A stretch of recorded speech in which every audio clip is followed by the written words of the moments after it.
देखो, ये जो आज़ादी का दिन है उसके बारे में चंद बातें आज अभी तुम्हारे सामने मैं रखूँगा, क्योंकि यह बात मुख्तसर थी और हर बात नहीं आई थी और दो चार बात अहम रह गई थी। अब मैं बताऊंगा और बताने के बाद प्रोग्राम ख़त्म हो जाएगा। मिष्टी है, मिष्टी खा कर के जाना है। देखो, अभी बैठो, सुनो, मेरी तरफ देखो। इस हिंदुस्तान के अंदर, हमारे देश के अंदर इतने सारे सामान थे, इतनी सारी दौलत थी कि जिसकी वजह से हिंदुस्तान का नाम पड़ गया था सोने का चिड़िया। क्या नाम पड़ गया था? सोने का चिड़िया। सोने का चिड़िया नाम हो जाने की वजह से इंग्रेज यहाँ से माल कमाने के लिए और हिंदुस्तान को लूटने के इरादा से अपने वतन से तिजारत को दिखाते हुए हिंदुस्तान के अंदर आया था और आकर आहिस्ता आहिस्ता से यहाँ अपना पंजा जमा दिया। उसकी इतनी ताकतें हो गई कि आप हिंदुस्तान के तमाम लोगों पर वो राज करने लगा और बरसरे आम आकर के ये ऐलान भी कर दिया कि मखलूक खुदा की है, लेकिन हुक्म और देश ये सब ईस्ट इंडिया कंपनी का है, बादशाह बहादुर का है। ये उनका चलेगा। बादशाह बहादुर मैं हूँ, ईस्ट इंडिया कंपनी मेरी है, तो ये तमाम मेरा है। अगरचे मैं मखलूक को पैदा नहीं कर सकता, अल्लाह पैदा कर रहे हैं, इतना तक माना है। जिस वक्त ये ऐलान कर दिया तो हिंदुस्तान के मुसलमान, ख़ास करके उलमाए कराम, ये समझे थे कि आप से हिंदुस्तान के अंदर दीन रहने वाला नहीं है, दीन का खात्मा हो जाएगा। सबसे पहले मौलाना अब्दुल अजीज़ मुहद्दिस दहलवी ने ये ऐलान किया कि इंग्रेज की गुलामी हराम है। ये देश दारुल हर्ब बन गया, काफिर राष्ट्र बन गया है। आप यहाँ इस्लाम और मुसलमान नहीं रह सकते। सबको जिहाद के लिए ऐलान किया। तो फिर उनको तरह तरह की सजाएं दिए, उनकी तमाम जायदाद को कुर्क कर लिए और उसके बाद उनके बेटों को भी ऐसे ही सजाएं देते रहे। उलमाए किराम सब जमा हुए और पेशावर के किस्सा खानी बाजार से मिदनापुर तक इस धरती का कोई जर्रा ऐसा नहीं रहा जो हमारे बुजुर्गों के खून से लथपथ नहीं हुआ, रंगे नहीं।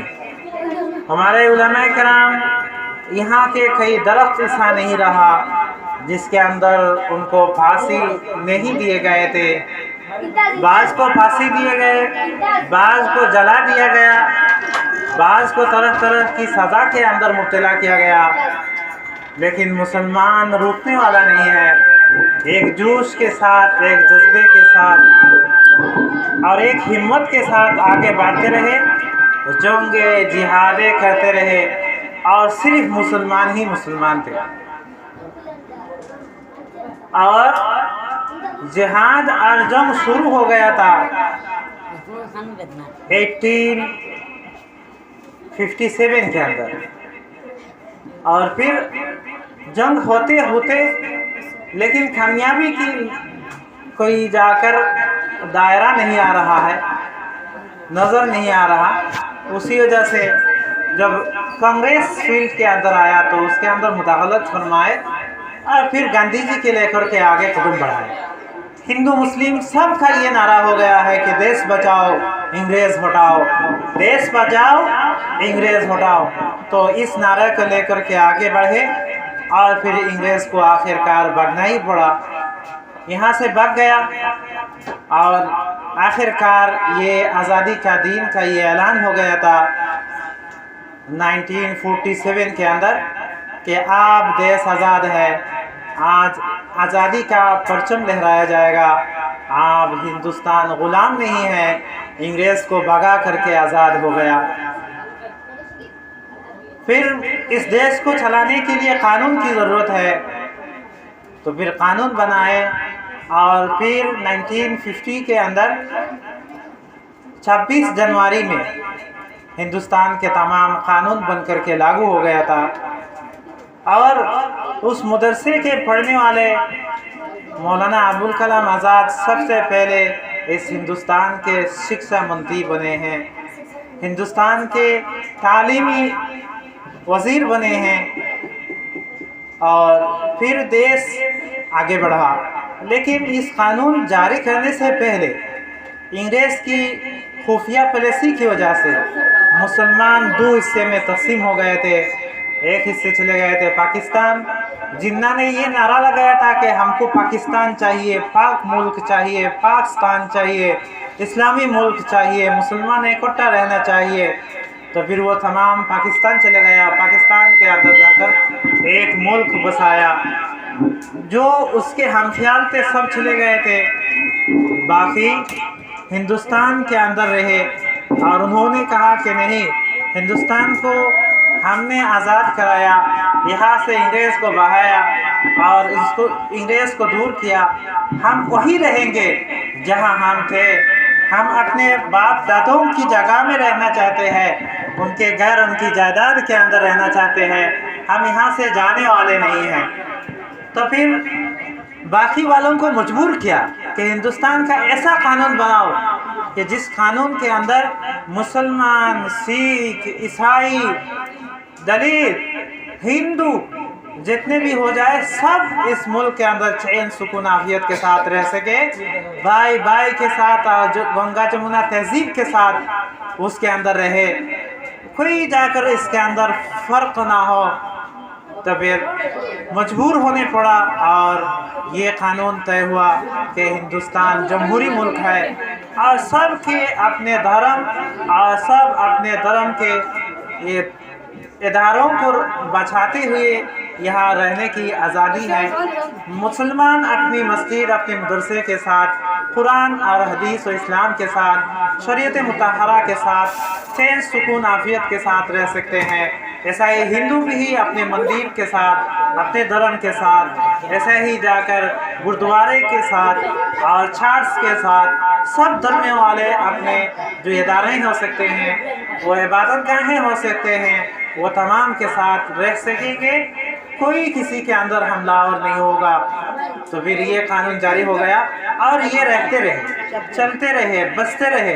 लेकिन दिन जहाँ तक आगे बढ़ता चला गया तो फिर फसाद और इसके अंदर हमलावर होते रहे, तो फिर हमलावर होते रहे। आप जाकर के हमारे सामने कभी कुरान के शक्ल में आप हमको तकलीफ़ देने के लिए फितनाएं ला रहे हैं, कभी मदरसे को बंद करने के नाम से और कभी मुसलमान भागो पाकिस्तान चलो के नाम से और कभी इस्लाम छोड़ो घर वापस आ जाओ इसके नाम से, कभी मुँह के अपने धर्म, पहले जो धर्म था वो है हिंदू धर्म, इसको समझाया जाता है, उसके अंदर वापस जाने के लिए कहा जाता है। तो ये तरह तरह की फितनियाँ हमारे सामने खड़े करते रहे, लेकिन हम एक पहाड़ और हिमालय पहाड़ की तरह मजबूत होकर के इस देश के अंदर आए और हमारा ये ऐलान है, ना तेरे बुलाए आए हैं और ना तेरे निकाले जाएंगे, ना तेरे बुलाए आए हैं और ना तेरे निकाले जाएंगे, बल्कि हम यहाँ के बसने वाले हैं, बसते ही रहेंगे।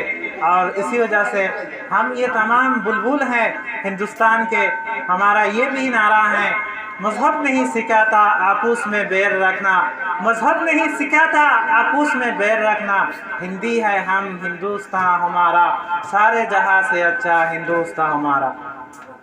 ये नारे के साथ अब हम जिंदा हैं और जिंदा रहेंगे। हिंदुस्तान जिंदाबाद, भारत इंडिया जिंदाबाद।